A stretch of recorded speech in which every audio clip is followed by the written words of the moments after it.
于我们船行的格策来到这个小岛，就是小银洲。小银洲呢，它是3个人工岛当中最大的。如果是从空中鸟山过来，它也是形成一个中国汉字田字形，湖中有湖，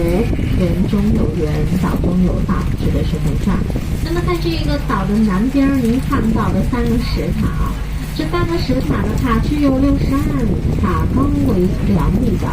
每个石塔的这个中间啊，都是镂空的球体，外围会分布成5个小孔，在里边点上灯烛，外围的小孔处啊，蒙上薄薄的桃花纸，透过灯光的折射，塔中的食物，水中倒映的食物，形成3石，天上一个知名月，水中还有个倒映，加起来正好有32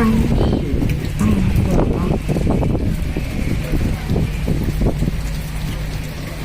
我们要赏景拍照的抓紧时间了，